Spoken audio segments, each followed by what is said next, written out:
Hi friends, ಮಯ ಕಲಿಕೆ ಚಾನಲ್ಗೆ ಸ್ವಾಗತ. ಇವತ್ತು ನಾನು ಚಕ್ಲಿ ಹಿಟ್ಟನ್ನ ಮಾಡುವ ಈಸಿ ಮೆಥಡ್ನಲ್ಲಿ ತೋರಿಸ್ಕೊಡ್ತಾ ಇದ್ದೀನಿ. ಬನ್ನಿ ಅದಕ್ಕೆ ಬೇಕಾಗಿರೋ ಪದಾರ್ಥ ನೋಡೋಣ. ನಾನಿವಾಗ 1 kg ಆಗೋಷ್ಟು ಚಕ್ಲಿ ಹಿಟ್ಟನ್ನ ಮಾಡ್ಕೊತಾ ಇದ್ದೀನಿ. ನೀವು ನಿಮಗೆ ಎಷ್ಟು ಪ್ರಮಾಣದಲ್ಲಿ ಅಕ್ಕಿ ಬೇಕೋ ಅಷ್ಟು ನೀವು ತಗೊಳ್ಳಿ.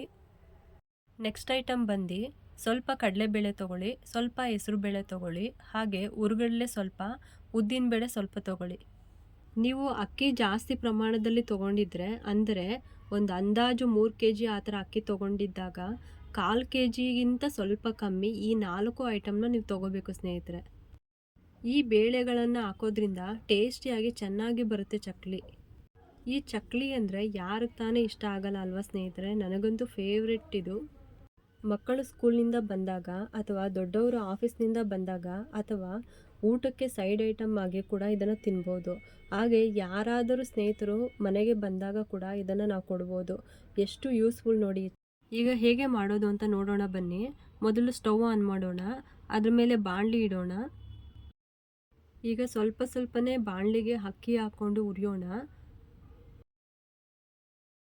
ಲೋ ಫ್ಲೇಮಲ್ಲೇ ಅಕ್ಕಿನ ಹುರ್ಕೋಬೇಕು ಸ್ನೇಹಿತರೆ. ಯಾವುದೇ ಕಾರಣಕ್ಕೂ ಅದು ಸೀದೋಗಬಾರ್ದು. ಜಸ್ಟ್ ನೀವು ಅಕ್ಕಿನ ಬೆಚ್ಚಗೆ ಮಾಡಿಕೊಂಡ್ರೆ ಸಾಕು, ಅದೇನು ಕೆಂಪಾಗಿ ಆಗಬೇಕಂತ ಏನಿಲ್ಲ.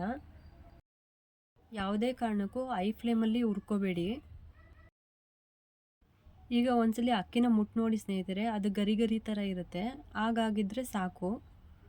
ಅಕ್ಕಿ ಬೆಚ್ಚಗಾಗಿ ಗರಿ ಗರಿ ಥರ ಬಂದರೆ ಅದು ಆಗಿದೆ ಅಂತ ಅರ್ಥ. ಈಗ ನಾನು ಇನ್ನೂ ಉಳಿದ ಅಕ್ಕಿನೆಲ್ಲ ಇದೇ ರೀತಿ ನಾನು ಹುರ್ಕೊತೀನಿ. ಈಗ ನೆಕ್ಸ್ಟ್ ಐಟಮ್ ಬಂದು ಉದ್ದಿನಬೇಳೆ ಹಾಕ್ಕೊಳ್ಳೋಣ. ಇದನ್ನು ಕೂಡ ಬೆಚ್ಚಗೆ ಮಾಡ್ಕೊಳ್ಳೋಣ. ಯಾವುದೇ ಕಾರಣಕ್ಕೆ ಯಾವುದೇ ಐಟಮು ಕೂಡ ಸೀದೋಗಬಾರ್ದು ಸ್ನೇಹಿತರೆ. ಇದು ಗಮನದಲ್ಲಿ ಇಟ್ಕೊಂಡು ಮಾಡಬೇಕು, ಇಲ್ಲಾಂದರೆ ಚಕ್ಲಿ ಸೀದೋಗಿರೋ ವಾಸನೆ ಬರುತ್ತೆ.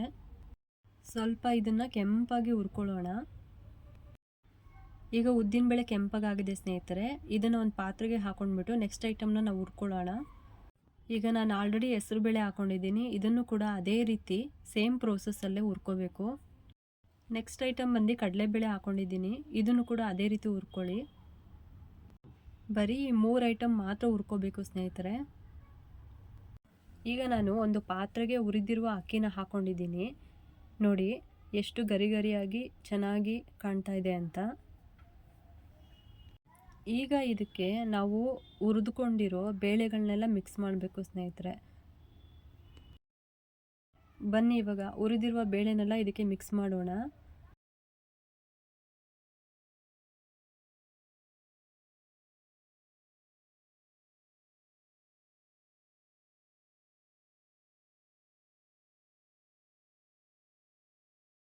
ಈಗ ಇದಕ್ಕೆ ಸ್ವಲ್ಪ ಹುರಿಗಡಲೆನ ಮಿಕ್ಸ್ ಮಾಡ್ತಾ ಇದ್ದೀನಿ. ಈಗ ನಾನು ಒಂದು 4-5 ಒಣಗಿದ ಮೆಣಸಿನ್ಕಾಯಿನ ಹುರ್ಕೊಂಡು ಇದಕ್ಕೆ ಮಿಕ್ಸ್ ಮಾಡ್ಕೊತಾ ಇದ್ದೀನಿ. ಈಗ ನಾವು ಚೆನ್ನಾಗಿ ಎಲ್ಲ ಇಂಗ್ರೀಡಿಯೆಂಟ್ಸ್ನ ಮಿಕ್ಸ್ ಮಾಡಿ ತಣ್ಣಗಾಗಲು ಬಿಡೋಣ. ನಂತರ ಇದನ್ನು ಮಿಲ್ಗೆ ಹಾಕಿಸ್ಕೊಂಡು ಬರೋಣ, ಅಥವಾ ನೀವೇ ಮನೇಲಿ ಮಿಕ್ಸ್ಗೆ ಕೂಡ ಹಾಕ್ಕೊಂಡು ಇದನ್ನು ಪುಡಿ ಮಾಡ್ಕೋಬೋದು ಸ್ನೇಹಿತರೆ. ಹೇಗಿದೆ ಸ್ನೇಹಿತರೆ ಈ ಚಕ್ಲಿ ಹಿಟ್ಟನ್ನು ಮಾಡುವ ವಿಧಾನ? ಈ ವಿಡಿಯೋ ನಿಮಗೆ ಇಷ್ಟವಾಗಿದ್ದರೆ ಒಂದು ಲೈಕ್ ಮಾಡಿ, ಶೇರ್ ಮಾಡಿ ಮತ್ತು ಸಬ್ಸ್ಕ್ರೈಬ್ ಮಾಡಲು ಮರಿಬೇಡಿ ಸ್ನೇಹಿತರೆ. Thank you.